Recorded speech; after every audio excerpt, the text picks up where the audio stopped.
Hello, c'est Eve, bienvenue dans ton épisode Feel Good de la semaine. Je suis super contente de te retrouver aujourd'hui, donc installe-toi confortablement et c'est parti pour tes 10 minutes Feel Good, tes 10 minutes pour ton bien-être, tes 10 minutes juste pour toi. Coupe tout ce qu'il y a autour de toi et prends vraiment ce moment comme un instant privilégié que tu t'offres. Alors, je suis en train d'enregistrer ce podcast en direct du Masai Mara. Je suis actuellement au Kenya où j'organise une immersion de bien-être et de communication animale. Si tu ne sais pas ce que c'est, j'aurai l'occasion de t'en reparler. Et c'est vraiment un rêve qui se réalise pour moi. J'organise cette immersion avec ma maman qui travaille dans le bien-être. C'est elle qui fait de la communication animale.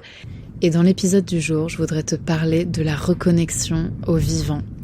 Au vivant qui est en toi, qui est en moi, mais qui est aussi à l'extérieur de nous.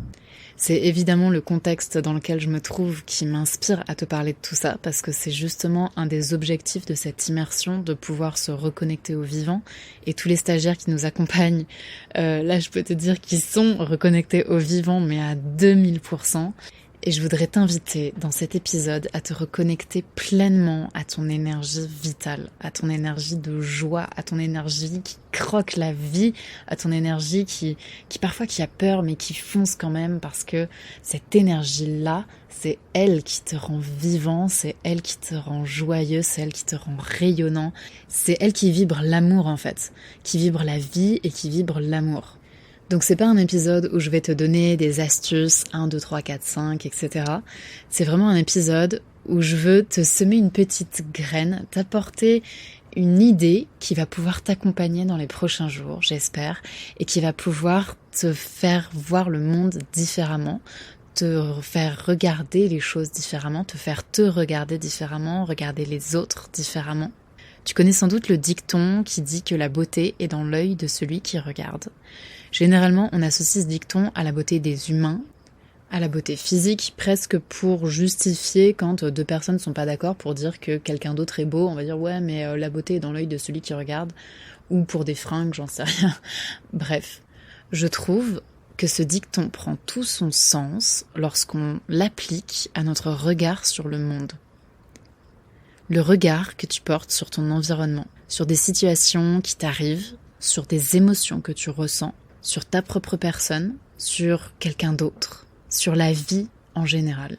Donc je t'invite, dans les prochains jours, à essayer de voir la beauté partout, de voir la beauté au maximum, de voir la beauté même dans les choses qui sont habituellement pas belles. Alors je sais pas si t'entends les bruits là, j'espère que oui. Ce sont des bruits d'hippopotame. Oh punaise, c'est délire. Bon, je vais pas couper ça parce que comme ça tu partages un petit peu du voyage avec moi. Et justement, punaise, c'est magnifique. Waouh. Où j'en étais ? Je disais, oui, bref, apprendre à voir la beauté dans chaque situation et dans le monde qui t'entoure, c'est vraiment un super pouvoir. Parce que d'un coup, tu ne mets plus ton énergie et ton focus dans les choses laides, dans les critiques, dans tout ce qui te dérange. Tu le mets sur tout ce qu'il y a de bien, tu le mets sur de la gratitude, tu le mets sur des petits détails. Parfois, ça demande juste de prendre le temps de vraiment regarder. Je vais te donner un exemple. Va voir... Tiens, lève-toi et va voir à travers la fenêtre, là, peu importe où tu es. Va voir à travers une fenêtre. Tu peux regarder en te disant... Ok, je vois des voitures, des arbres, des trottoirs, j'en sais rien, de façon très descriptive. Et puis tu peux regarder en essayant de mettre de la beauté dans ton regard, en essayant de voir la beauté dans chaque chose qu'il y a autour de toi, dans les feuilles, dans les arbres, dans le mouvement du vent, dans les cheveux des gens qui passent, dans les sourires de certaines personnes. Bref, essaye là vraiment de faire cet exercice en te concentrant et de voir la beauté. Je t'invite à voir la beauté tout le temps, au maximum. Voir la beauté dans toute chose, c'est une habitude que j'ai prise il y a quelques temps et qui vraiment transforme la façon dont tu te sens au quotidien. Parce que, je le répète et je le dis souvent, mais chaque seconde qui passe ne reviendra jamais. Et chaque seconde qui passe, tu as le choix de te concentrer sur ce que tu trouves nul et moche ou de te concentrer sur ce que tu trouves beau et admirable et enthousiasmant et rayonnant et qui te donne de l'énergie. Et vraiment le jour où j'ai eu ce déclic que en fait passer du temps à focaliser sur tout ce qui ne va pas, sur tout ce qui est moche, sur tout ce qui te plaît pas, c'est non seulement ça rend malheureux, mais c'est du temps de ta vie que tu perds. Et personnellement, j'ai perdu tellement de temps à faire ça, tellement de temps à être négative vis-à-vis de moi-même, à me trouver nulle, à déprimer. J'ai eu des longues périodes de déprime. Et le jour où je me suis dit, mais attends, en fait, tout ce temps-là que tu as utilisé pour te sentir mal, pour entretenir ton propre malheur, ton propre malaise, il ne reviendra jamais. Et c'est du temps que tu aurais pu consacrer à des choses tellement plus belles. Donc je t'invite vraiment, pour toute la semaine qui va suivre, à regarder la beauté. Et autre exercice que j'aimerais vraiment que tu fasses, c'est de te mettre devant un miroir et de regarder ta beauté. De te regarder avec des yeux remplis d'amour qui ne voient que la beauté. Vraiment, je compte sur toi. Fais cet exercice de te mettre devant un miroir et de te regarder et de voir ta beauté parce que tu rayonnes. On a tous en nous quelque chose de rayonnant, quelque chose de magnifique. Et personnellement, c'est ça que j'aime voir dans les autres. Et c'est ça que j'aime voir en moi. Et c'est ça que j'aime voir dans le monde.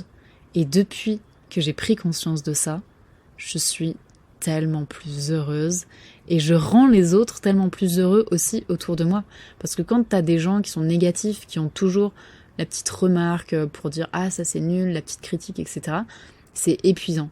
Alors que quand t'as quelqu'un autour de toi qui montre, qui permet aux autres de voir la beauté aussi, parce que je compte sur toi pour la partager. Une fois que tu auras aiguisé ton œil à apprécier et à voir la beauté qu'il y a autour de toi, partage-la avec les autres. Permets-leur de voir aussi autour d'eux toute la beauté, tout ce qui rayonne, tout ce qui est vivant, tout ce qui est vibrant.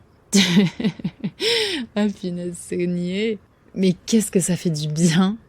Je suis pleine d'amour en ce moment et j'avais envie de te partager ça. Et pour moi, l'amour et la beauté, c'est des choses qui sont très semblables.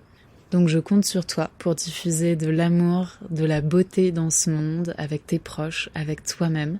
Parfois ça passe simplement par remarquer le petit rayon de soleil qui passe à travers la fenêtre, ou bien le petit caillou en forme de cœur qui est à tes pieds, ou bien une heure miroir sur ton téléphone qui permet de faire un vœu et de dire aux autres « Hey les gars, on peut faire un vœu là tout de suite, il est 17h17, j'en sais rien. » Donc je compte sur toi pour être un ambassadeur de la beauté du monde durant toute la semaine. Je te dis à la semaine prochaine. Prends bien soin de toi. Pense à t'abonner, à mettre un like, à partager cet épisode à des proches à toi qui auraient besoin d'un petit filtre d'amour sur leurs yeux pour voir le monde avec plus de beauté. Prends bien soin de toi. Je l'ai déjà dit, mais je le répète parce que c'est très important. Ciao.